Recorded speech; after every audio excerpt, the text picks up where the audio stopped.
Good morning, everybody! Welcome to another YouTube channel. This is Unlocked Church's YouTube channel. My name is Scott Mendenhall, and over on the left side is Kristen Escobar. We're stoked to have you with us. If you're coming over from the race, thank you for watching one of the most fun races we do, which is a foxtail race. Such a fun race. Oh man, I love that race. Kristen, how's it feel to be Miss Fox? It feels amazing. Honestly, I was going into that race and I was like, I'm getting the foxtail because Joey's the fox.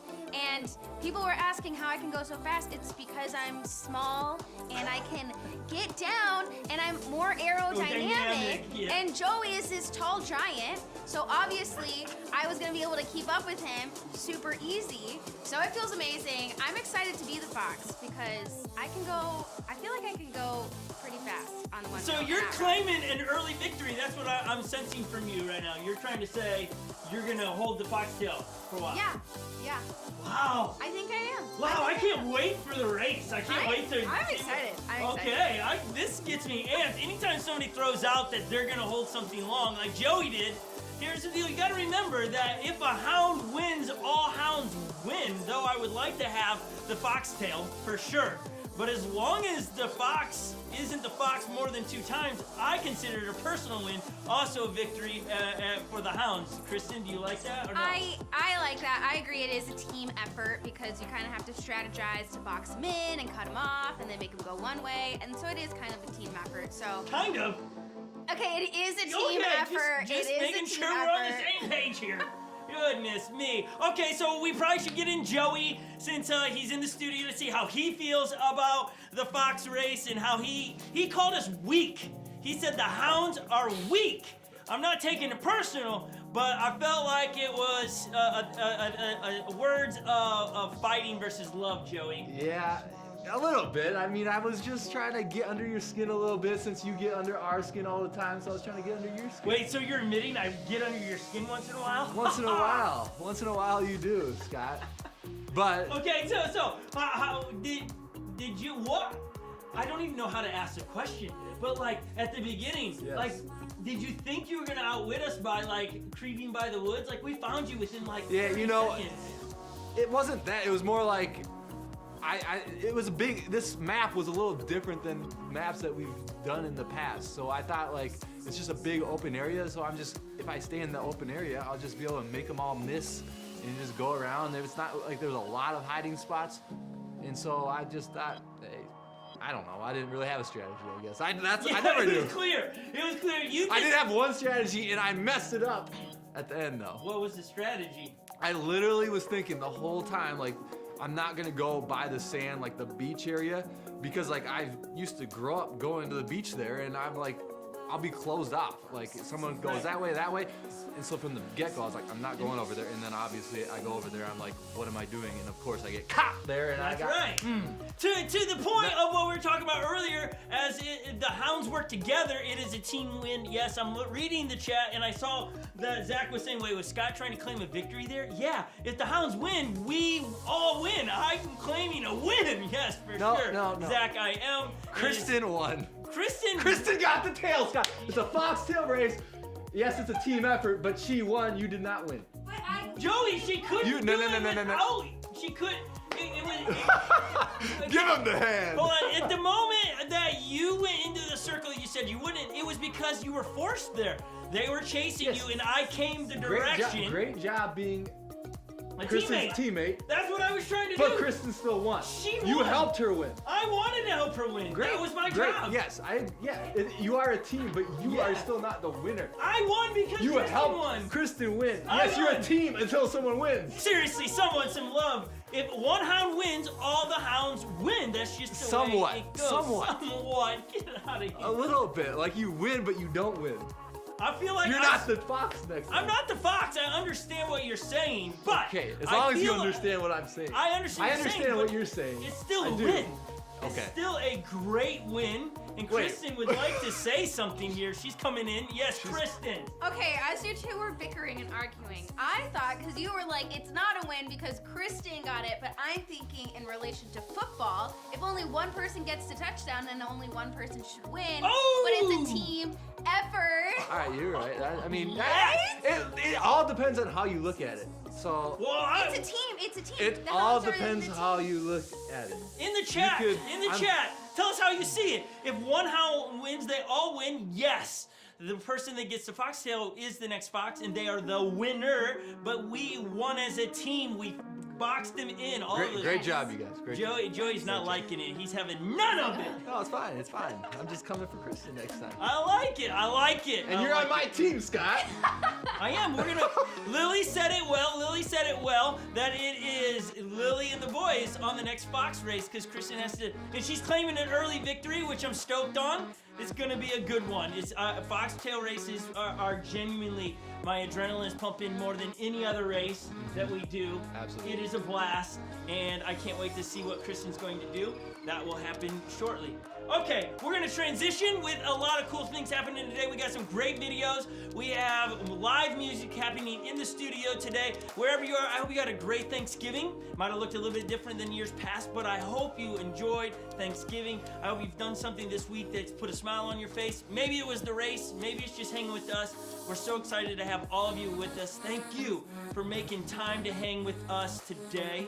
It is a really fun day. We got a great topic today. We're gonna wrap up a thought on Thanksgiving as we move into our Christmas season, and hopefully you're enjoying the new backdrop here.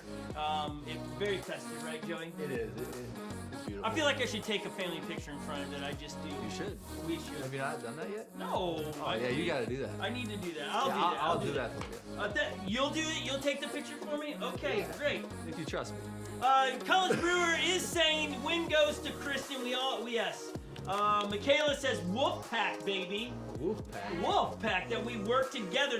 That is Joey's wife saying she's siding with the hounds there. Joey, how do you feel? I love my wife. That is a politically safe answer there. That means I don't agree with her, but I love her. Okay, we have all these great opportunities for you to connect with people in the live chat. So if you're watching on Sunday, I think today is the 28th, we decided, right? 29th? 29th. If you're watching on the 29th, jump into the live chat where you can chat with all of us. We'll read some of your comments here and there. We're excited to have you with us. Good to see the Vernons in the house. Good to see Lily's in the chat. Good to see Icon and my crew in the chat as well. I see Chris is in the chat. So thank you for everybody that's chiming in over there. Tell us what your favorite food you ate this Thanksgiving. Maybe last week you said my favorite food is, and you didn't actually get to have your favorite food. Let's hear what you ate in the chat right now. While you're doing that, to wrap up the Thanksgiving weekend, we got a great video here that's just gonna give you a moment of reflection on being thankful and grateful, as that's some of the topics we're gonna do today. So hang with us today. Our hopes is to connect you in a relationship with Jesus over the next few moments, even if that's the first time you've ever heard the name, or you've never been in a relationship where you grew up going to church and you know who Jesus is, and you have been a follower of Jesus since you were like 1 year old or something. Our hope is to connect you with him today. So check out this video and we'll be right back. Let's roll the footage.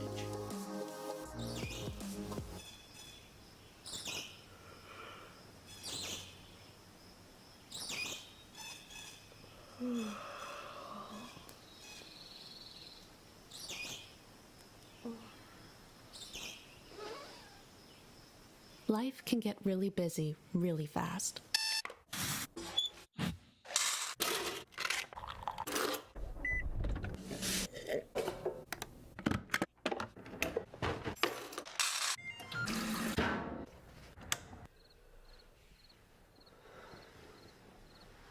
But how often do we stop and give thanks for the things we take for granted?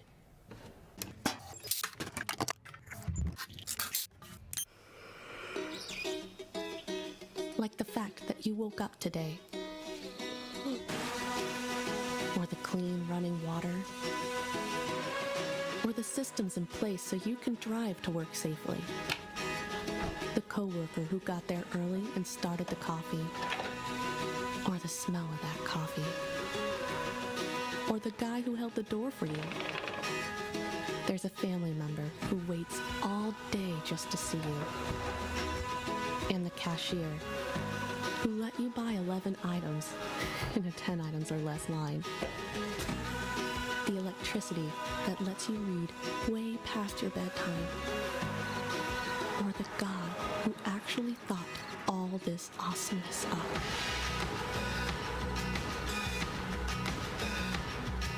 Life can get really busy really fast.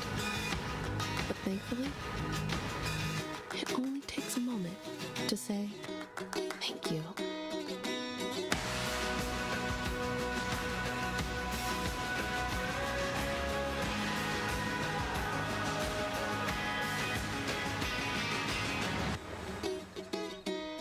That is such a great video. It just puts it into perspective. We got a new person standing over to my left.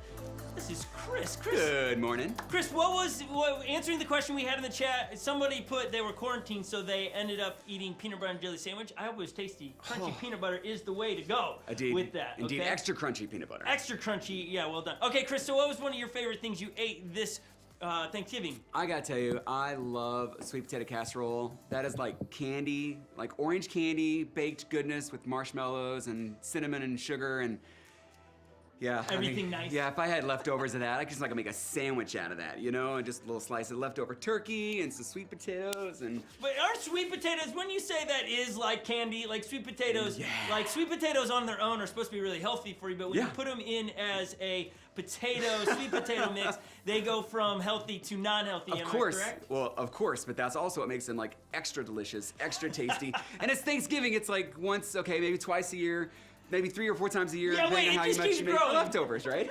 It's so good.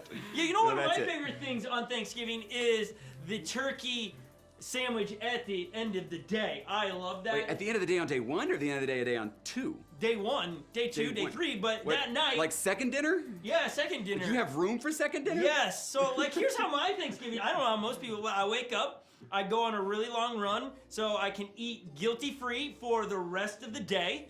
And so then I eat. Then I wait and I play a game of football. Yeah. Then come back and have the feast. So like 2:30, 2 o'clock, you're eating the feast. And then after the feast, you play all kinds of games. And then after all that, you're hungry again. So it's on to Thanksgiving feast number 2. Second dinner. It's like Lord of the Rings or something. Yeah, it's like we're hobbits. And Right. you got, what is it, 5th meal, and yeah, that's how we roll. You gotta get it all in, man. You can't just have one big meal. But then there's no leftovers on day 2. And it gets better after it has a chance to like sit in the fridge and the flavors all come together and they mellow. Okay. And they come to, so then the second day, that like seasoned turkey breast is just that much better when you slap it between a little bit of mustard, a little mayonnaise, a little toasted bread. All right, we'll throw it to the chat. How many agree with Chris that day 2 Thanksgiving feast food is better than the first day? If you think that write it in the chat. Sorry for those that were had a quarantine over the Thanksgiving week. That's not fun. Hopefully everyone in your home is healthy and over quarantining. So sorry to read that into the chats. But we got Chris over here. Chris, what is one thing in 2020? It's a loaded question, I understand that. What is one thing in 2020 that you are grateful for? I know that's a tough one because it's 2020. But what is it? And then those in the chat, in 2020, as we wrap up the weekend of Thanksgiving and we go into the Christmas season, what is it in 2020 that you're grateful for? So, Chris, answering the question that is a loaded question, what is it? But so what I'm struggling with is that I only get one. Yes, 2020 could have been better. Could have gone differently. But I look back, only one thing. Okay, I'm gonna have to say, okay, so it's all kind of tied together. I'm gonna make a long story short. It's all tied together. Obviously, COVID has shifted my work to a home environment. So I get the privilege, if you wanna call it that, is working from home. I'm looking at it that way because here's the deal. For me, I think, if I had to go back, okay. I'll get there eventually. Bear with me, hang on. Okay, best thing out of 2020, working from home, is that I get to eat breakfast, lunch, and dinner with my wife and 2 boys. I look forward to every meal. Before it was like grab and go, you know, you pack your lunch and then you get dinner and sometimes not, because in 2020, prior to 2020, we were running to soccer practice and basketball practice and theater and we're going everywhere. 2020 allowed us to come together, take away all that messiness of quickness and speed of life and allow us to slow down a little bit and eat 3 squares with each other, and that's it. So It's the time. It's the time. It's the community. It's the talk and the communication and the family time to sit around. Favorite part of the day. There it is. Yeah. Well, that took me forever to get there. No, because it's 2020. I mean, seriously, nothing in 2020 happens Man. on time or in any speed of any fashion, so it's okay. Chris and I were talking about this whole topic yesterday.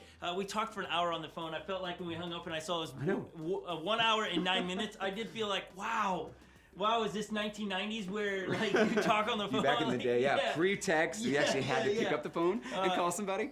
But we were just talking about the topics of today, and he knew we were gonna ask the questions like, this is how. And we just talked and talked and talked, and it was one of those things I said to Chris. I go, Chris, okay, back in January of 2020, what were things you were praying for in 2020?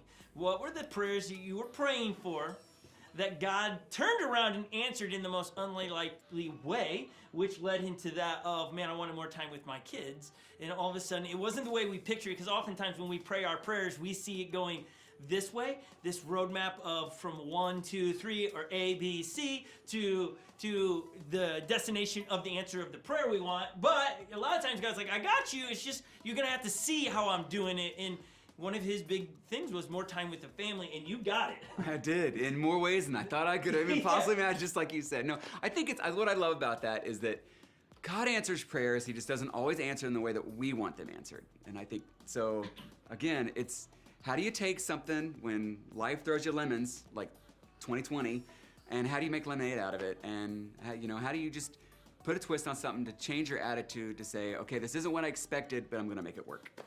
Yeah, it's what so many people say when you're given, life gives you a lemon, turn around and make lemonade.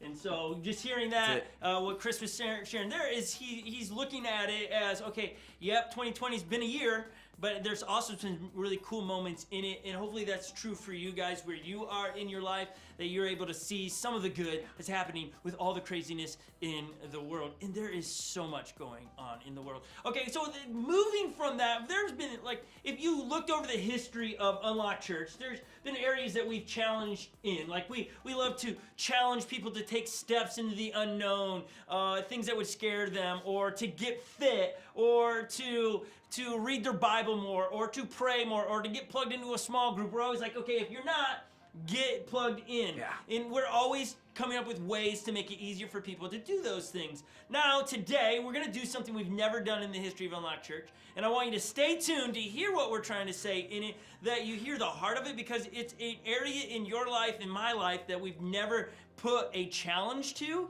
that we're going, hey, maybe it is time, even though it's 2020, it's time to put a little bit of a challenge out there. And so we're calling it the greatest gift.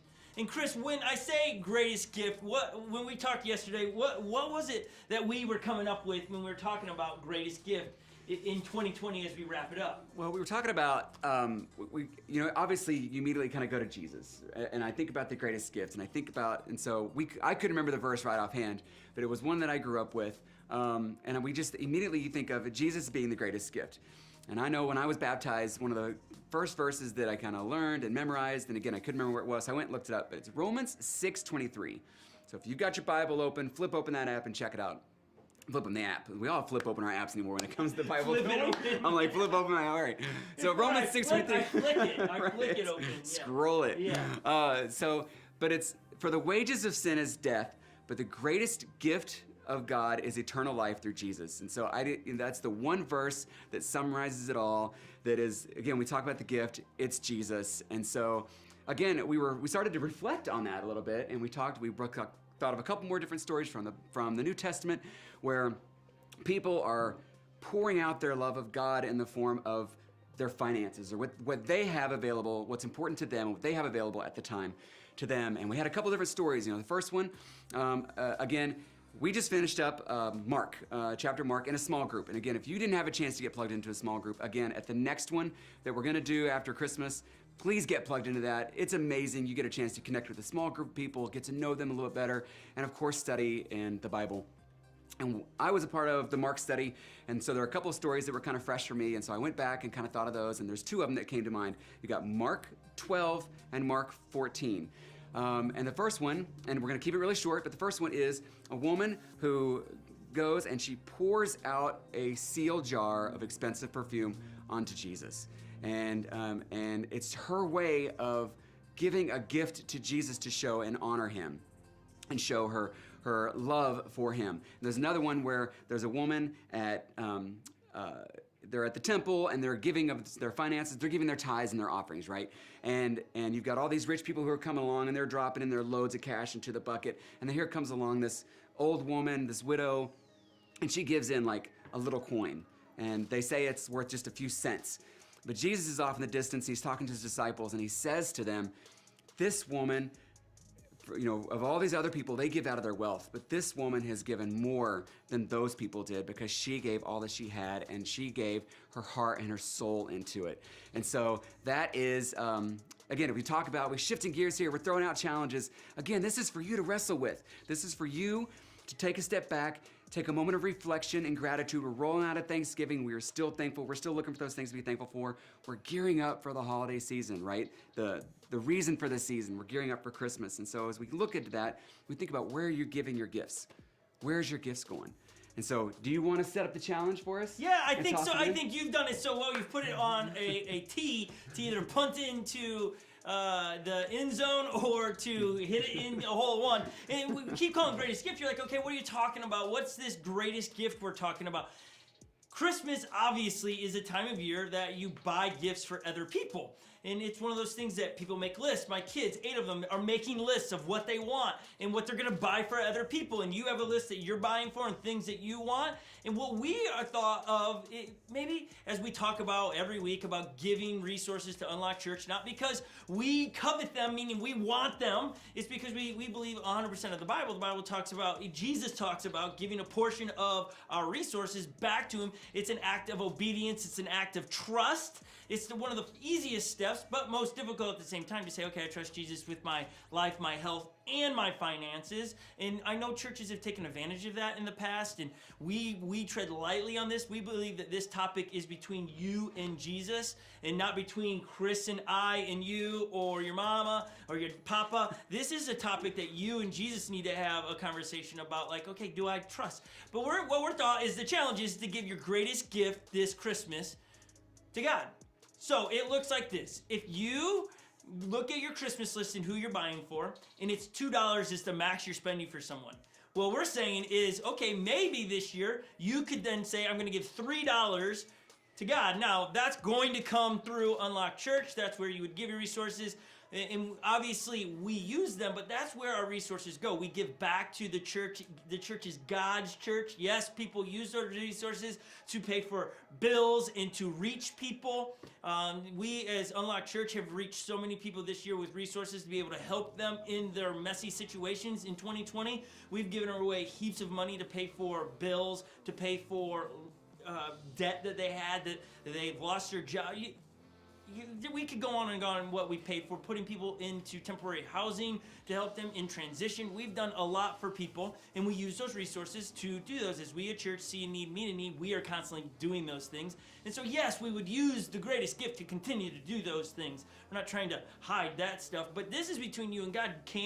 Would you look to give your greatest gift this year, between now and the end of the year? We're not going to track who's giving. We're not going to have somewhere where it says greatest gift offering you got to give. This is between you and Jesus. We're going to talk about greatest gift offering on the next couple weeks, but will you think about that? I know this is something so easy for my kids to jump on with. It's so easy for me to jump on. It doesn't matter what your income is. If it's nothing, it's $1 a month. What is your greatest gift? And maybe you'll figure it out between you and God on how to do it. That's really how am I missing it, Chris? Is that no? Right? That's exactly it, right? It's taking, again, I think to summarize it, the challenge really is whatever that gift is that you're giving somebody. Again, if it's $2, if it's $20, if it's $200, give $1 more. Give something above and beyond to just show back and to give back to Jesus and just to show him a way that say, hey, we love you. We recognize you're the greatest gift. Thank you for coming. And we can't wait to meet you. Yeah, and I love that as he's talking, I just was picturing, it's the easiest way, like, I could have a present under the tree for Jesus, but that's like, I'm opening it, he doesn't really, but this is the step of faith. God, I'm going to give you my trust, and in my trust, I'm going to give out of an area that I want to hold on to the most, and that's my resources. I'm going to trust you with my resources, which then translates trusting in your life and your health and your future. This is an easy step. So we leave it at that. We're going to leave it as calling it the greatest gift. What will be your greatest gift this Christmas season? I'm excited about seeing what my kids do, to be honest with you, as dad in this, going, man, this is such easy things to teach my kids as they are going to buy gifts for each other, going, hey, your greatest gift. What are you gonna do? Okay, I'm gonna spend $10 for my brother here. So okay, $11. I can do $11. I'm excited to see what happens with this. So hopefully everybody hears the heart. It's not about the amount. Chris said it set up the story so great. It's not about the amount. It's the heart in it. The greatest gift. Okay, Chris, we will also want to give everybody a chance today to be able to give in their offerings today. Of course. Which we make really easy around here. Yeah. How can somebody give today? You can text UNLOCK to 77977. That's an easy way to do it online or on your phone. See, gosh, I can't get anything right. This must be 2020. Okay, that's my excuse for everything. In 2025, I'm going to be saying it must be 2020. I think that's how this is going to go down. So text that UNLOCK to 77977. You can also go online and click on the little give tab at the top of our unlockchurch.com page. And so those are probably the two easiest ways. Otherwise, you can just send me a personal check. I'm totally kidding. I'm just kidding. All right. That guy. Moving on. Yeah. All right. He's very simple. Let's pray really Absolutely. quick, and then we're going to get to some live music. Jesus, I thank you for everyone that's here in the studio, those that are logged on. God, really quick, for those that are quarantine, waiting for test results, I just ask that you would give them peace, that you would make those that don't feel well healthy, that you would, as people have to walk through different situations with COVID and the lockdowns, or mandates, that you would give us wisdom in what to do as with the church. Give us wisdom on what to do with the resources and how to use the resources to best see needs and meet needs in our communities here locally and globally. Jesus, we love you so much in your name. Amen. Thank you, everybody, for hanging with us. We got live music. Kristen's coming out to sing one of my favorite songs, All I Need Is You. The words are so simple. And if you've never sang before, this is your chance to turn up your computer, your iPad, and sing along with Kristen today. We got a great video for you to just set up that moment. So check this out as we get the band equipment on here. Check this out.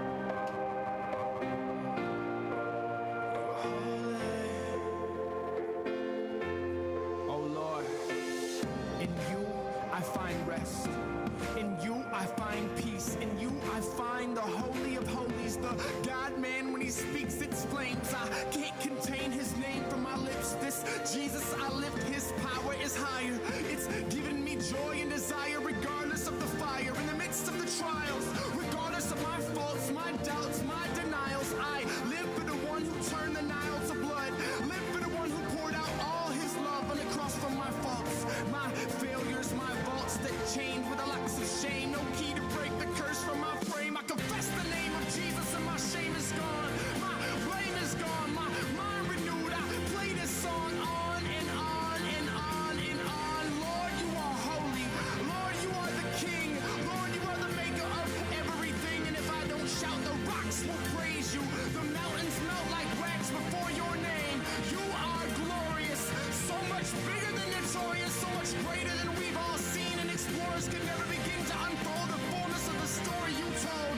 Oh God, you are bolder than the strongest boulders. The world was on your shoulders and you did not crumble. The perfect sacrifice and you did not stumble. Oh Lord, you are the King of kings, the Lord of lords, the Alpha and Omega. No one can stop you. The beginning and the end, no one can drop you. You are the very breath, and that is why we live, because if you would draw your presence, we would cease to exist. So please have mercy on your servants.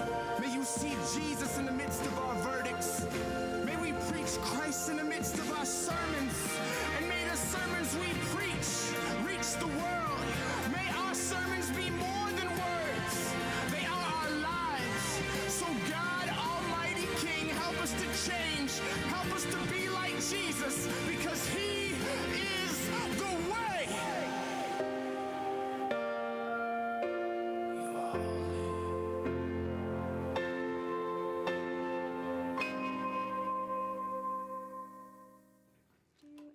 All right, we have some pictures loaded up for you as Kristen finishes up getting ready for All I Need Is You. We're going to throw them up. Thank you for those that are texting those in. You can text them in to a number that somebody's going to put in the chat room for us. Thank you for those that would do that. We don't have enough hands to click the number onto the screen, and I don't have it memorized. I'm so sorry for that. Oh, Kristen is whispering it to me. She knows it. But it'll be in the chat. You can text your pictures wherever you're watching from, and we'll load them up either this week or next week to be able to show off where you're watching from. Joey, are we ready with those pictures? All right, here's the first picture. Hey, home. We have a new home there. Is that antlers above that? Oh, Zach and Kaylee out for a bike ride and maybe a one-wheel ride? I'm not sure what we're riding. Oh, come on, Pajama Sunday? And I wasn't invited? Man. I love those pajamas. Yes, please, more of that. All right, here we go. More pajamas and a Christmas tree. Come on, and a dog. That's so good. Okay, so new challenge for just seeing the pajamas. Let's do next Sunday, let's do a pajama Sunday. That would be awesome. Kristen's been bragging about some new pajamas she bought, and so she would love to be able to show those, wouldn't you? I'm so excited. It's my Christmas onesie pajamas, and I'm so excited to wear them all the time. So it's going to be some kind of pajama Sunday next week. If we have first-time guests, we're like, what kind of lazy place is this? Last week dressed up with ties and dresses. Next week, pajamas. But hey, it's Christmas. What are you gonna and do? then we want great pictures in front of your Christmas tree. Yeah. So let's get it started. Oh man, I'm jacked about this. Okay, Kristen, are you about ready over there? Yes. Okay, hopefully Good to we've got you go. all unmuted. And Yes, you can hear. hopefully. Much better transition this week than last week. I'm stoked about that. This is All I Need Is You. We will have the lyrics on the screen for you to sing along, hum along. This is a moment in today where you get to reflect on, is it truly, can you sing this and say, God is all I need. All I need is you. I need nothing else but God. Sometimes that's easy to sing, but to live out very, very hard in life. So our hopes is that you don't sing a lie here, that you sing truth and that it goes into your heart. Listen to the words, they're just so good. So Kristen's gonna take it away and let's sing with her. Left my fear by the side of the road. Hear you speak, you won't let go. Fall to my knees as I lift my hands to pray.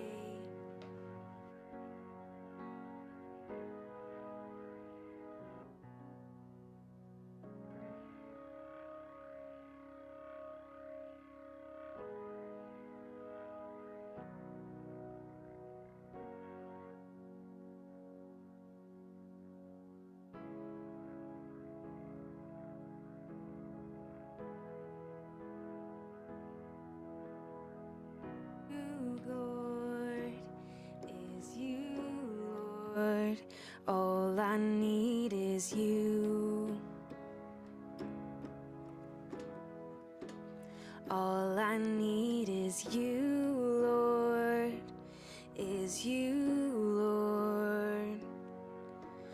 One more day and it's not the same. Your spirit calls this heart to sing. Drawn to the voice of my Savior once again. Where would my soul be without your love? You saved the Son who saved the earth. And all I wanna see is a glimpse of you. 'Cause all I need is you. All I need is you, Lord, is you, Lord. All I need is you. All I need is you, Lord, is you, Lord. All I need is you. All I need is you, Lord, is you, Lord. All I need is you. 'Cause all I need is you, Lord, is you. 'Cause you hold the universe.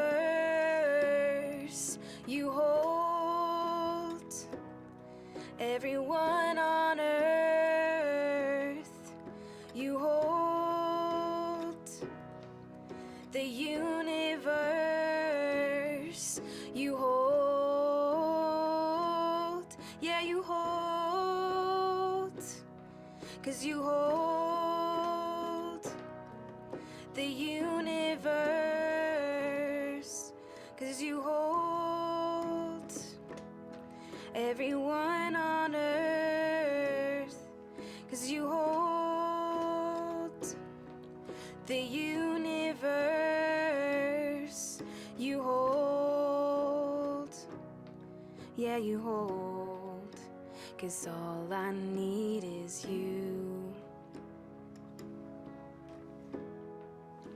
And all I need is you, Lord, is you, Lord. All I need is you. All I need is you, Lord, is you, Lord. All I need is you. All I need is you, Lord, is you, Lord. All I need is you. I hope you guys enjoyed that song. It's so simple, just like Scott said, and it's just a great song. We were practicing, and then I just got the bridge stuck in my head. You hold the universe and you hold everyone on earth. And it's just a great reminder that he has everything in control. He's holding on to everything. He has not forgotten about any of us, and he is aware that 2020 is happening and it is a little bit chaotic, but he has a plan for all of it. And in the end of 2020, all we really need is Jesus and more of him.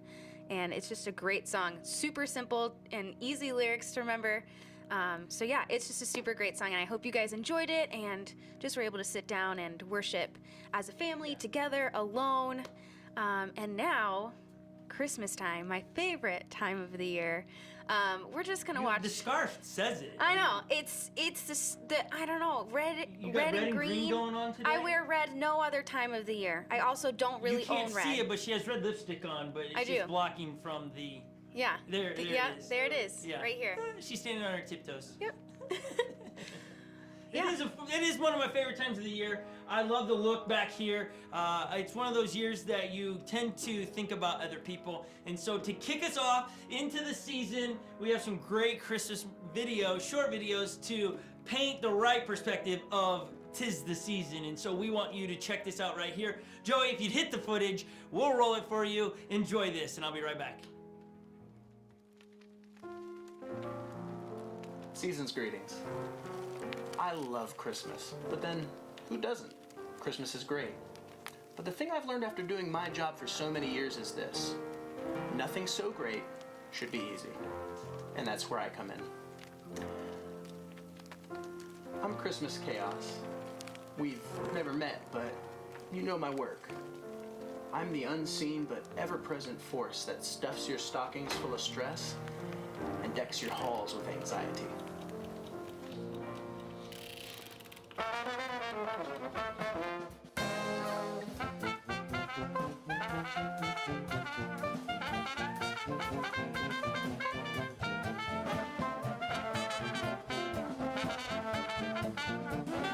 Holy night.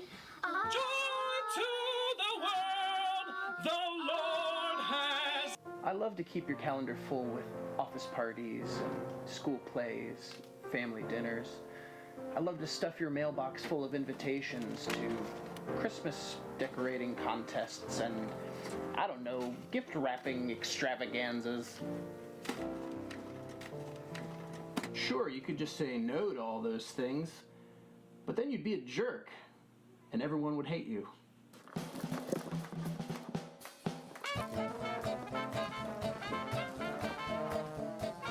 What?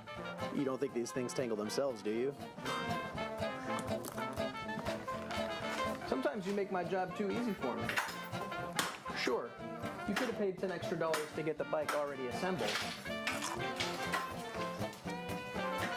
You're too smart for that. Ooh.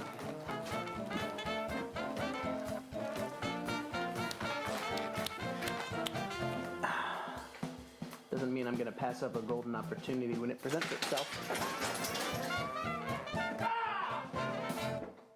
This is Christmas Chaos reminding you that you could take a day off and relax, but then you'd be a jerk, and everyone would hate you.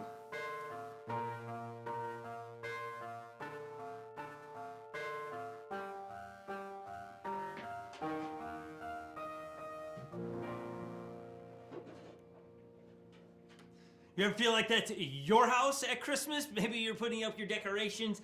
And seriously, let's talk about that for a moment. How is it that when you put your Christmas tree lights away, they worked and they were like in some kind of form of not a knot? And then when you get it pulled out, it's somehow, somewhere along the line over the summer, they got all knotted up and they don't work. Why is that? Why is that a thing? I have no idea. Can't wait to see your Christmas pajama pictures next week. That'll be very exceptional. Thank you, honestly. Being able to see people where they're watching today, thank you for sending those in. It does my heart so good. Today's been one of those days we came in here and our computer that normally runs all of the stuff, it stopped working. It just didn't want to work. And so it became Panic City to get this rolling. On the other side of the camera, there are wires plugged in everywhere just to make this happen. So it was a crazy morning, and I thank you for everybody that's hanging with us today to just be a part of today. I'm very glad that you're with us, and thank you for always putting up with some of the technological things that we have going on here. If you're a first-time guest, hey, subscribe to the channel. We put out content that hopefully inspires you and provides moments for you to be excited about what's happening in the world and in your world. I know that sometimes you're like, how can I be excited when such craziness is going on? Our hopes is to provide a pause of a moment of reflection and looking back of that God has never left you, He'll never leave you or forsake you for those that have asked Jesus into your life. So, today's topic is in honor of, we were just spending a day of being thankful, and now we're going into, I want two handfuls, right? I'm thankful or grateful, but now I want two handfuls. We move from thankful to I want my stuff. I want this for Christmas, I want that. Especially as little kids, right, growing up, you had your wish list, you had what you wanted, and then it became about, oh, I can't wait for the magic of Christmas morning to see what I got, and if there's not a lot of gifts under the tree, I'm not going to be happy about it. I don't know about you, but when I woke up in the morning, in the morning, I would go to the Christmas tree like at 1 in the morning and see how many how many gifts were underneath the tree, excited about what could be there. I love that time of year, and I do like that feeling, but as I've grown up into being an adult, I've learned that it's way bigger than that. And so today I want to talk about the only way I can describe what we're going to talk about is the gratitude circle. This is the quick way of explaining it to you, okay? The quick way of explaining the gratitude circle is this. As Kristen's gonna move her laptop into the shot over there, and she's gonna help me do this because she's gonna do all of our verses and things on the screen. But we talk about the grateful or gratitude circle is this. Someone gives you something, they hook you up. I'm gonna ask Kristen this question as she's moving around over there, so pay attention, Kristen. It's all on you on this one, okay? Okay. If I give you a gift, okay, what would close the gratitude circle? And I know she's not heard any of this. She didn't know I was gonna do this to her, so she could get this way wrong. And that's my hopes is. No, I don't hope that. But gratitude circle we're talking about. I give you a gift. What closes the gratitude circle then? What do you think? You have no idea. No pressure. No pressure at all. Thank you. Hey, are you sure? Is that your final answer? I mean, like, what's the circle though? Like, where's the circle? Like, what's in? It's the not circle? in the root. It's like a mystical thing we're making up. I'm just calling it the gratitude circle. That there is this, when we are going to close the gratitude circle, how do we close it? If the start of the circle is me giving you a gift, you what? Thank you. Is that your so final much. answer? Is that your... Look at the camera. Yes, I think that's my final answer. And hopefully in the chat you are writing what you think would close the gratitude circle. Is it thank you? Does that close it off? Is it little trick here for you, Kristen. Or is it just having a heart of gratitude, like I'm so grateful that that person would be that thoughtful to give me, they loved on me, I feel warm and fuzzy, I'm so just grateful for what they have done for me. Is that a better way of saying it? Is it more about what happens on the inside, that it's an attitude of being grateful? Or is it just thank you? Well, I think you can have that on the inside and being grateful and have an attitude of gratefulness and whatever, but I feel like the other person doesn't know that unless you say thank you. And so thank you is my final answer. Thank you is my final answer. She gets some applause in the studio today. The final answer is thank you with a question mark, I feel like. Thank maybe. you. Okay, so that is, if you're gonna tune out and you miss it, the gratitude circle is, yes, you receive something, but there needs to be a return of thanksgiving, a return of thank you for what you have done. That's what we're talking about today. I'm going to refer to this, the gratitude circle, a bunch today, because really, to be honest with you, that circle is usually left undone or incomplete for most of us. And it's not just unique to men or women or to kids. It's unique to humans. Humans struggle with the art of gratitude, saying thankful or being thankful or saying thanks. That is something that we as humans struggle with. And so today we want to take a moment to hopefully teach on what did Jesus have to say on this. And he teaches something so profound that when you hear it, you're like, oh my gosh, I hope I'm not that individual on this. And it doesn't matter how old you are or where you are in life, this is for you. Jesus has something to say about the gratitude circle. I want to start with a really fun story here. I'm going to read it out of my notes here. This is a great story of a mouse and a lion. Have you ever heard this story about the mouse and a lion? Never. Never.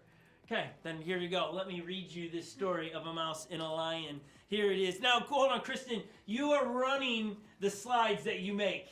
Yes, we have this. You have it? We have this one. Wow. See, I tried really hard this week to write almost everything down. So we'll see. Okay, and I don't know. You can't really see my notes because look at that. It gets white, and I don't think it'll focus. But that's a. Oh, there you can go. See, look at that's a lot of notes. You want to know why sometimes it goes so long? Because I got to get through all of that. Maybe some of you are going to be in the chat now going, Scott, just write less notes. I'll just talk faster. Okay, so here is the story. She's got it on the screen. You can read along. This is such a good story, but it is setting up the context. Once, when a lion was asleep, a little mouse began to run up and down upon him. This soon wakened the lion, who placed his huge paw on him and opened his big jaws to swallow him. Pardon me, O king, cried the little mouse. Kristen, can I hear your best mouse voice? Oh, absolutely. Can you just say that? Pardon me. Read that line in your best mouse voice. I'll put it up on the screen. Okay. Pardon me, king. Do we feel like that was a good mouse voice? Yes, because they're so little. Little. I feel like it should be a little bit more squeaky. I do. But that's okay. Okay. Okay, I'll read the lion parts. You read I'll read this. I'll read the mouse part. Okay. Should we start from the top with that, or Yeah. Okay, we'll No, start you from the start top. Yeah. I'm gonna be the lion. She's gonna be the mouse. A little bit of fun for you. Grab all the kids. It'll be exciting. By the way, if you have kids sitting around your room, you can go on a totally different device and log in. Lily's got a great video up there right now for kids ministry. So it's on Unlock Church YouTube channel. Go find it. You can put them over there. It's so good. They have an exciting experiment, I think, and a lot of great things. Joey and her do it. Super funny. Go let them see it. Or afterwards, maybe your kids enjoy this. All right, here we go. Back to the story of the king or the lion and the mouse. Here we go. We're going to start from the beginning. Let's what is it? Take two. Here we go. When a lion was asleep, a little mouse began to run up and down upon him. This soon wakened the lion, who placed his huge paw on him and opened his big jaws to swallow him. Pardon, O king! Cried out the little mouse. Forgive me this time. I shall never forget it. Who knows? I may be able to return the act of kindness to you someday. Okay, great job. I don't know if there's any actual lion parts. Nonetheless, we'll go into the next part of the story. You're catching it, right? Bad day for the lion. For the mouse. I'm going to get eaten. You're about to get eaten. Okay, so pardon me. Hold up, here's the rest of the story. The lion was so tickled at the idea of the mouse being able to help him that he lifted his paw and let him go. Sometime after the lion was caught in a trap, and the hunters who desired to carry him alive to the king tied him up to a tree while they went to search for a wagon to carry him on. Just then, the little mouse happened to pass by, and seeing the sad plight in which the lion was, went up to him and soon gnawed away the ropes that bound the king of the beasts. Mouse said, yeah, sorry. Was I not right? said the little mouse. Is that the rest of this? Is that all the story there, Kristen? Was I not right? Was the mouse said. What is I not right? Said the little mouse. Yeah, he was saying, you let me go, I'm going to be able to help you out if you pay it forward, if you see where I'm at and you let me go. I told you I'd take care of you. The gratitude circle. He's grateful for what the lion did. He didn't forget what the lion did. He was looking for an opportunity to come back and pay it forward, okay? Yes. Funny story there that I saw that I thought, I don't know if it actually ties in. I think it does, but nonetheless, it is one of those things that I enjoy to read. But here we go. It's amazing how blessed we are, especially in Western culture, and how yet we can be so ungrateful so many times. Like we have, I mean, if you today, just to log on to this, you got to think about, oh, what am I going to wear today? And you have more options than just 3 outfits. You are better off than most of the world. If you have 2 pairs of shoes, you're better off than most people in the world. If you have a car to drive, you're better off than I think I read somewhere like in the 90th percentile of the world. In Western culture, we think it differently. We look and compare our lives to our neighbors who have 3 cars and they have 2 houses and they have a cabin and they have all of these different things we compare ourselves to, and then we get stuck in what we call the comparison trap, and then it makes us ungrateful for what we have. We look at our stuff and go, If you ever gotten something that is brand new and the old thing just isn't as cool as it was, but until you got the new thing, it was the coolest thing ever? Think about, I always use this illustration, think about iPhones or iPads. This thing's amazing until the new update comes out, and then I'm like, man, this thing's so old school. My iPhone is outdated. It doesn't even look like the new phones. It's not cool anymore. And all of a sudden, because of an advertisement, I all of a sudden moved from I'm grateful to have my phone to I want the Max 12 Pro because it looks cool. It has a great camera. I'm missing out. I'm not in the cool club because I don't have the newest iPhone, and my phone's crap all of a sudden. But it wasn't. Moments ago, it was just because Apple did something that I wish they'd stop doing. Like, give me more time with my phone.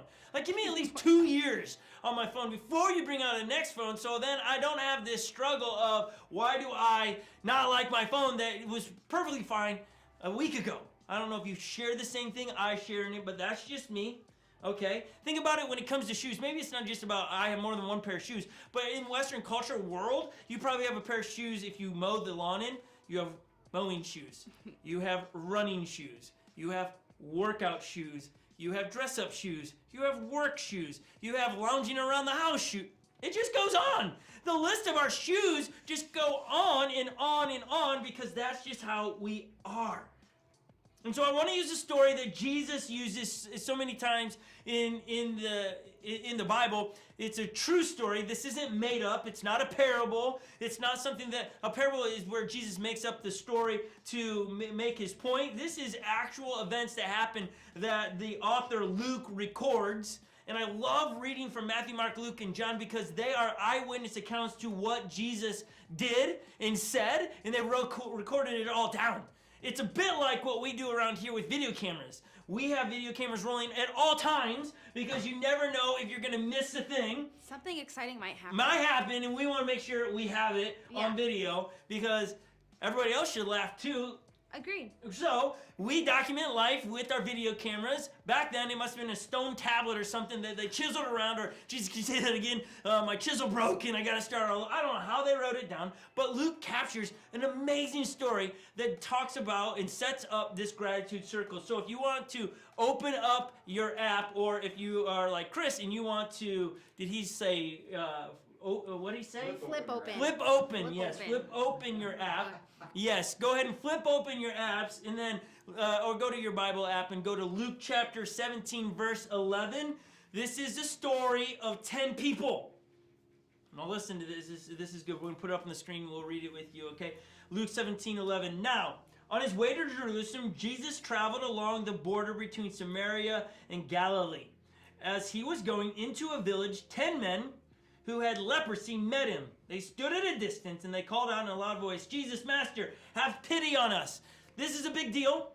This actually, when I was reading this, is like, man, this is a bit where we're at in the world. Back then, leprosy was a massive plague, and if you had this disease, you were ostracized to go live in your own community. You had to go do your own thing somewhere else.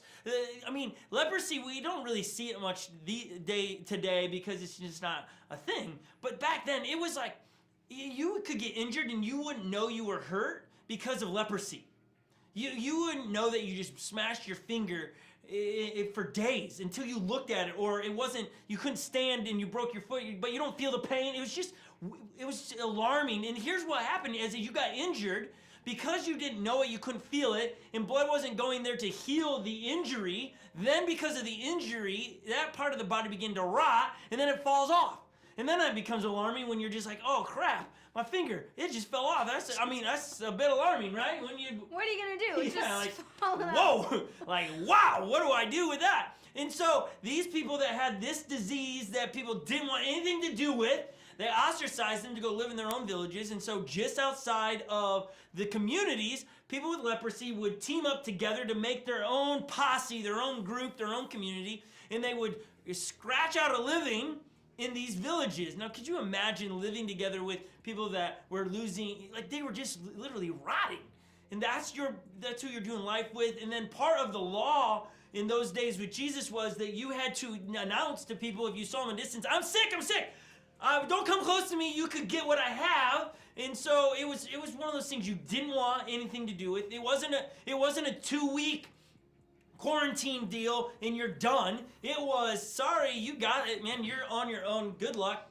Goodbye. So here we have Jesus rolling into a city and 10 people start screaming, whoa, Jesus, I have leprosy.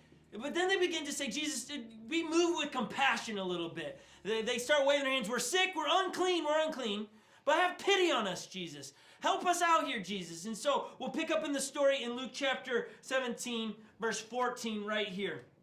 When he saw them, he said, go, show yourselves to the priests. And as they went, they were cleansed. Okay. Did you catch that? This isn't some like crazy thing, spit in dirt, made mud, put it on somebody's eyes. He's just like, okay, I see you. I see the need. I'm going to meet your need. Just turn around, go to the priest and show yourself clean.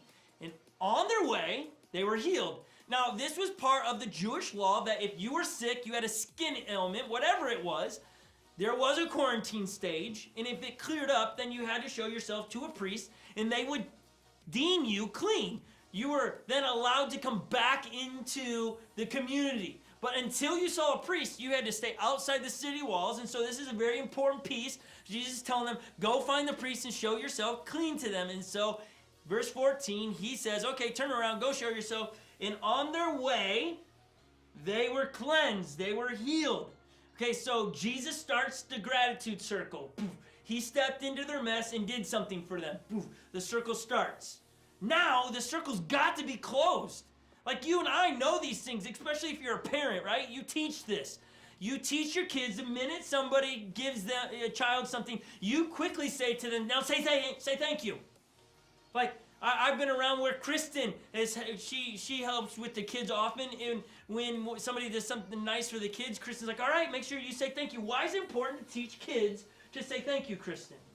So that they learn to be grateful for what they just got. I don't know, I'm not a parent. So you're just so let me ask this. You're just teaching it because that's just what you do? Are you I'm not looking for a parenting thing here, and we're making her think here. Why do we teach kids to be grateful? And it's not even teaching them to be grateful because I can't teach you to feel grateful. Yes, that's true. I think, because little kids, we're all, not just little kids, but we are all naturally born selfish. And so little kids are very you just see it right when they maybe turn, I think it's like 2, I'm not really sure, when they start saying mine and this is mine and you can't have it, and then that's when you have to learn to teach them to share, and then you have to train them, not train them, but just teach them to say thank you and to be grateful when someone gives them something, because if not, they won't know. They won't know. It's trying to teach kids, it's what she's saying. It's trying to push down. Sorry, I didn't realize I switched on you. Sorry. I'm trying to do the switcher at the same time. The DJ. Nonetheless, I'm teaching people to put themselves second. We talk about it's a race to be second, not to be first. And when you get someone to understand saying thank you, it's teaching them, oh yeah, I was just given something that I didn't have before. I didn't deserve this. Not in a pity way, poor them, but it's that gratitude of like saying, thank you. I recognize that you went out of your way and got me a gift. Thank you. I recognize you made my lunch for me. Thank you. I'm always on the kids when Holly makes dinner for them, or for me, is to turn around and say thank you to Holly because she doesn't have to do that. It's a privilege to have her make dinner for us.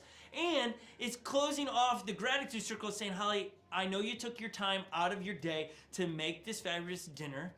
By the way, she made a delicious soup yesterday. I think it's wild potato soup, wild rice potato soup. Yeah. I don't know. So good. It's from our dear friends Dwayne and Elizabeth. It's so good. Yeah. She made it last night. Burned my tongue. So that's it's good when you have to eat it immediately and it burns your tongue. Thank you for the recipe. Everyone in the chat should be getting that from Dwayne and Elizabeth. Yes, I want it. She nailed it. And it was turning around, thank you for dinner, thank you for preparing that, because it closes off the circle of, I recognize what you just did. That's what it is. It's recognizing what the other person has done for you. When we say thank you in a heartfelt way, it closes the circle saying, I recognize what you just did. So we have these 10 guys going back to the priest to say, I'm clean. Verse 15, Jesus gets straight to the point. Verse 15, one of them, when he saw he was healed, came back praising God in a loud voice. He threw himself at Jesus' feet and thanked him, and he was a Samaritan. Jesus asked, were not all 10 cleansed? Where are the other 9? Has no one returned to give praise to God except this foreigner? Okay, there was a lot dropped there. So 1 of 10. So it'd be safe to say, I'm going to go on a limb here and make a statistic that 99% of statistics are made up on the spot. This is slightly made up on the spot based on what we just read. I'm going to say 1 out of 10 people are grateful. At least in this story is the case. And think about it. This isn't just you got dinner. You had a disease that kept you away from your friends and family. You haven't seen people forever. You've been living in a village of sick people for I don't know how long, but for an extended period of time, and you were just healed. This is a big deal. This is not just, oh yeah, cool, hey, I got a new Hot Wheel, that's so great, and never say, this is life-altering. Why is it that 9 of them did not turn around and go back to the individual that gave them or healed them, showed up and showed off? Why did they not turn around and do something? Why did they continue on walking away where 1 did? And I think it's to the point of the author and Jesus going, hey, look, historians believe, this isn't just my opinion, that the other 9 were Jewish men, and they walked away. And they went to the priest to say it was clean. And then you have a Samaritan who's a foreigner, not Jewish, doesn't hold to the law, doesn't really care. Probably at this point, up until this point, again, an assumption, probably didn't believe that Jesus was the Son of God, recognizes that life has changed, and goes back to the source that gave him the healing, and comes back and says, thank you. I think that's a pretty big deal that we get so comfortable as people, especially as followers of Jesus. I don't know how long you've been a follower of Jesus, but oftentimes we forget to give God the thanks. Why is it important to pray before meals? It's because you are acknowledging where the food came from. But you're going to go, well, I got a job, and the job is what allowed me to get the money to get the food, so I actually got the food. But then you have a poor understanding of where your job came from. That we as followers of Jesus should acknowledge 24/7 that everything that happens in our lives is from God. that our job is from God, that the money we make is from God, our kids are a gift from God, the car you drive is a gift from God. It doesn't mean that God wrapped it with a bow and said, here you go, this is for you. That's my mouse voice. That's not what God's doing. It's that God is providing all of these things, the resources to do that, and it's us turning around and being grateful for what God's given us and not getting trapped into the comparison trap of, well, that other person got a better car than me. Why didn't I get that? Why do they get to buy a new house and I don't? Why do they have so many kids and I can't have any? Why do I have so many kids and they don't have any? They get it. You see what I'm saying? We compare ourselves and our situation to everybody else, and we rarely sit there and go, I am grateful for what God's given me. I love the stuff that I have, little or lots, that I'm grateful for what God's given me, and that's where we need to position ourselves, is an attitude of gratitude. And it's so easy to say today. This is like, for some of us, it's child play. It's like, I've heard this before, but man, have you in 2020 found yourself not being able to be grateful for what's happening? I'm not talking about new mandates, but are you losing the attitude of gratitude in 2020? Because after all, it's 2020 and there's not a whole bunch of great things happening, but there still is. God's still answering prayers. God is still showing up. God is still sitting on the throne. He has not forgotten about you. He is right there with you, even when tragedy strikes, even when someone gets sick. God is still there. He's got a plan, and sometimes we don't know what's actually taking place. I'm not in charge of that. All I can control is my attitude, and I have to change my attitude from poor me, oftentimes, to I'm grateful for what I got. The life I've had, the kids I have, the house I live in, the cars I drive. I've got to find myself positioning myself, being grateful for what I got, instead of poor me. Because it could be, oh gosh, here we go. 2020, it's almost been a year. Unlocked Church has been meeting in a studio. And this is what I've dreamt it to be like, right? When I was going to college to be a pastor, this is exactly how I pictured it. Meeting in a very small room where I'm running a switcher, teaching to a camera. That's how I saw it. Now, I could get real bummed about this situation, or I can get really excited about God still doing things. We're reaching people through YouTube that we've never reached before. That people locally are logging into Unlocked Church through our website, through YouTube, and they are coming along in the church family that we never reached before. Do I have high hopes of finding a building one day? Oh yeah, 2021, let's go. Let's find a building to rent in Maple Grove. Let's get after it. Okay, I'm amped, I'm ready for that, but I'm not gonna look back at 2020 going, God, you just hung us out to dry. You didn't allow us to grow. You didn't allow us to reach people. No, we've grown, we've reached people. It's just not looking how I saw it when I was going to school. I don't know, Kristen, if you can relate to that with 2020, that you can get bogged down into the things that you haven't got to do and miss the things you've gotten to do. Have you ever been caught in 2020 doing that? Yeah, there's a lot of things that I was hoping to do in 2020, and travel and just be with other people, like just not having to social distance, and even like when events are going to do things and things are closed, and things that I wanted to do this summer because it's like a summer activity and I couldn't do it because it was closed. But I was grateful. I am grateful, and kind of to what Chris said, I'm grateful for 2020 for just showing me and allowing me and teaching me to value people and relationships with people, because I think in 2020 that's what I've been valuing the most, and creating or getting closer with my friends and family and other people in the church that I maybe would not have spent a ton of time with before 2020 happened, because I would just see them at church and I'd be like, okay, I see them every Sunday, and now I'm just talking to them more regularly. So yeah.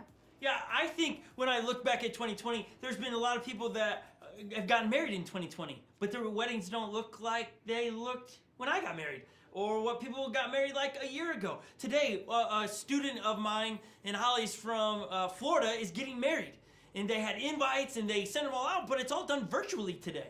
I'm gonna log in to this evening and go to their wedding. That's not how they pictured it, but they are also super grateful that they're getting to get married, because yes, the ceremony looks completely different, But the heart of marriage is about being able to do life with the person you're gonna say I do to, not the big party. Yes, the big party's cool, and I like getting to be have a wedding that I had. But at the end of the day, it's about the person.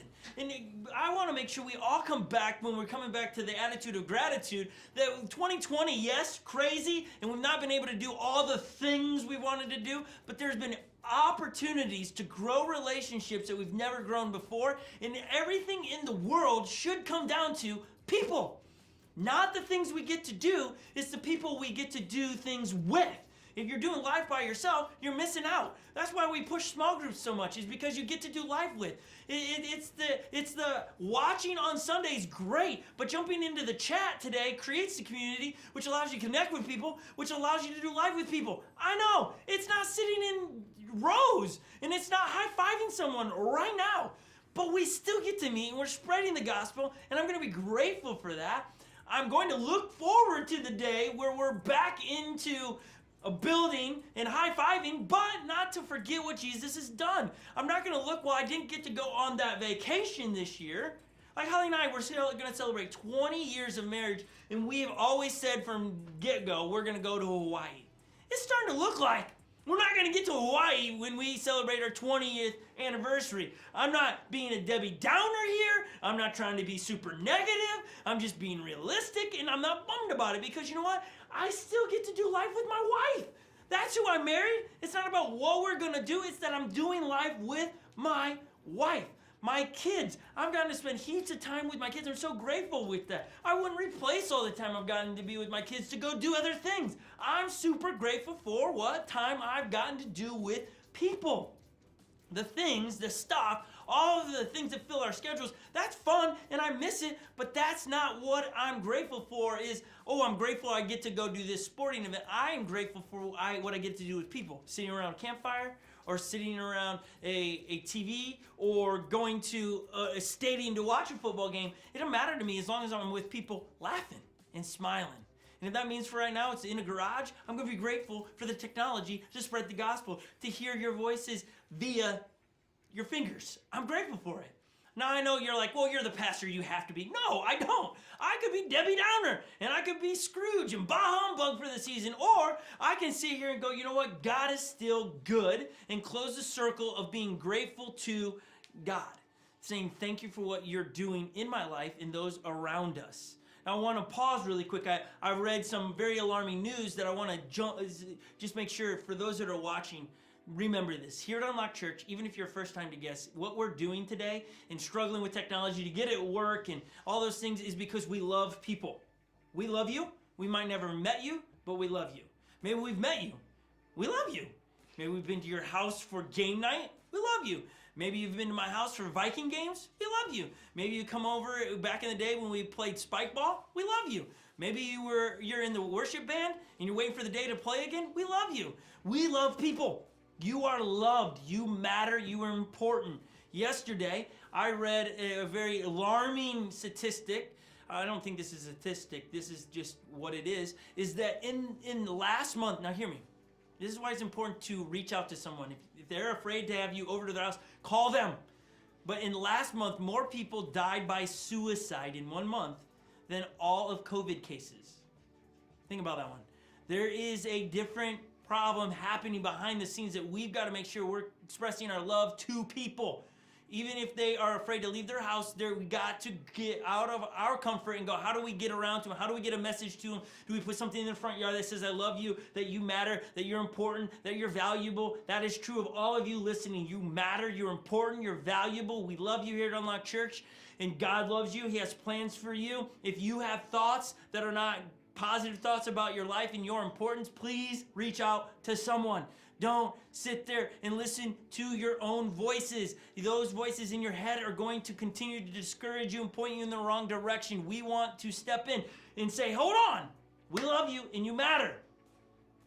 You matter. And we as a church have great plans to try to reach as many people as we can over the Christmas season. So tune in really quick here. This is what we're trying to do. We have a lot of elves working in the background to get our hands into people's lives. And this is how we're going to do it. We're trying to get as much breakfast items, and we've got it selected down to pancakes, and that's all I remember right now. And coffee, hot chocolate, and trying to do oranges, and I can't remember the rest, but we got it boiled down to these things. We're gonna put it in a bag, and we're going to make these bags of breakfast items, and we're going to put on it getjoygivejoy.com, and the idea is to get food to people that are in need, and this is how it's gonna work. We're gonna ask you to come get 100 bags, 200 bags, walk your neighborhood, and put them on the doorsteps. It's all gonna be sealed, not by our hands, so everybody will feel very safe by what we're doing. What we wanna do is put it on your neighbor's doorstep because maybe they're hungry. Maybe they're not. Maybe they know somebody that is hungry. And in the bag it'll say, if you don't need this food, we would ask that you got the joy, now give the joy away. Give it to somebody you know needs food right now. We know that here in the Twin Cities and where you're watching, maybe it's Tampa or Pensacola, or you're watching somewhere else in the world right now, Canada, and you know someone that needs food. This is a great way to give food to them. And then what it also does, it invites the city on mission with us to go, okay, we might not know all the people that are hungry, but you know somebody that is, so if you don't need the food, give it to them, and they go on mission and become the hands and feet of Jesus, and we are spreading the light into the darkness. We're telling people that you matter, that we as a church have not forgotten about you during the Christmas season, and so that's our plans to serve the community this Christmas season, is to get them food on their doorsteps. And I think for even those people that don't need the food, if they will grab the bag and give it to somebody that they know needs the food, they themselves will know that they matter enough for us to walk in the cold or the warmth of Florida. Second, it allows them to know that their friends or family are important as well, and we are communicating they matter. People matter. That despite all the crazy stuff in the world, we are going to continue to do our best to spread the gospel, be a light, and serve the community. So if you know how to get a hold of sealed pancake mix, coffee, hot chocolate, oranges, I don't remember the rest, let us know. We're on the hunt. Here's the magical number we're trying to get is 10,000 homes. That's the goal. And whatever we get done, we know that's what God wanted us to do. 10,000 is the goal, and we would love your help. We're going to try to roll that out. I think by next week, we're going to have the bags ready to go and put in your hands. That's what we're trying to do. And if it's only 200 bags, that's all we got done. We got on mission. And so I hope that excites you. But that's us trying to, one, make sure we step into the stat of that amount of people feeling worthless and unloved, to say you're loved and you matter. 2, it's us being the hands and feet of Jesus. 3, it's seeing a need, meeting a need of, we know that hunger levels are going up, and we as a church want to take care of that. So I want to get back to the 3 things that we can learn from the story that we just read about Jesus. 3 statements that will help you become more grateful. Here, number 1 is, I know every good thing I have comes from God.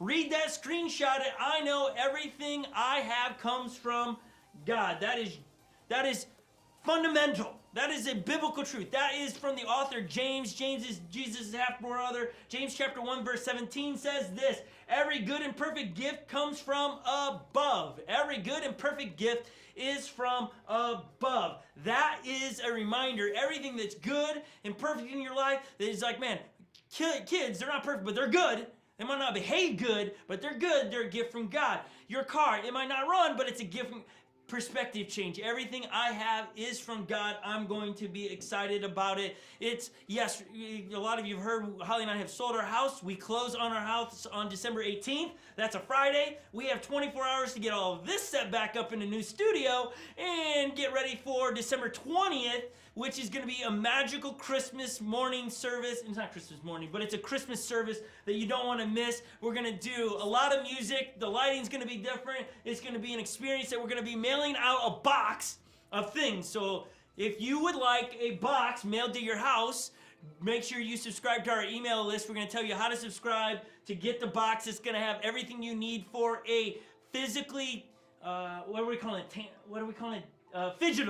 Phygital service. It's phygital means it's going to be in your hands, and digital. We're going to be putting things in a box like we did for summer camp. That's going to allow you to participate in December 20th service. We need to mail some of these out to those people watching in Canada and all over the world, in Florida and out in Oregon. We want to get the boxes to you for December 20th. So I look at our house closing and I could be really grumbling and complaining. Oh, it's just, how are we gonna do this? How are we gonna move in the middle of a pandemic with all these new mandates? And oh my gosh, we gotta get that house clean. We gotta get the carpets clean. We gotta get things inspected. We've got to get the studio set up, and I can grumble and complain, or go, man, God's given us a brand new house where we're going to be able to do amazing things in the future for my family and for the church. Oh my gosh, we have so many plans. I can't wait to get these into your hands and get you to experience what we want to do out there as a church.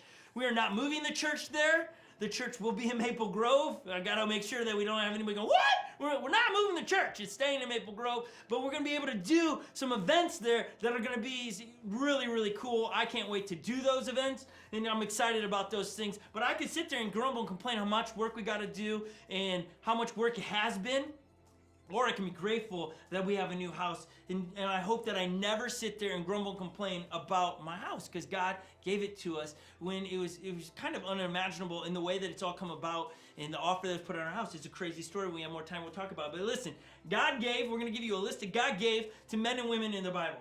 If you don't know these things, write them down, ask a question to somebody. God gave Noah plans for an ark. He didn't have plans how to build the ark, but God showed up with the plans, the ability to build the ark. Therefore, he saved his family. God gave the Israelites bread from heaven in the morning and gave fire by night. Do we have this list? All right, let's put it up there. God gave David a stone to kill Goliath. God gave Jonah a fish to swallow him up, to take him to safety to shore. God gave a young teenager girl named Mary the faith to say yes and give birth to the Savior of the world. God gave the wise men a star to lead us. God gave us lots of things. It's us recognizing it. God gave us, I'm going to read this one. God gave us this. This is good. God gave us the Prince of Peace, the Alpha, the Omega, the beginning and the end, the Lion in the lamp, the Savior of the world. God gave us a supernatural peace that goes beyond our human ability to understand. God gives us His Holy Spirit to comfort us, to convict us, to guide us, and to counsel us. Let's be grateful. Woo! Come on. God gave us all those things. He's given us the history of so many men and women that He showed up. He's going to show up for you. Be grateful. Number 2, a second statement that will help you be grateful. I will not let what I want rob me of what I have. Ecclesiastes chapter 6 verse 8. Better what the eye sees than the roving of an appetite. Better what the eye sees than the roving of an appetite. What is King Solomon saying there in Ecclesiastes? He's saying better what I have than what I want. I'm going to be content with what I have instead of wanting everything else. I'm going to look at what I got and go, man, my boat floats. Yes, there's bigger boats, faster boats, but my boat floats. I'm good with that. My car. Yes, there's faster cars out there, but it gets the job done. It's okay to want things and to need it, but to get into a grumbling and complaining about what you do not have or somebody else has it, you've lost it. Gratitude turns whatever we have into enough. When we're grateful, gratitude turns whatever we have into enough.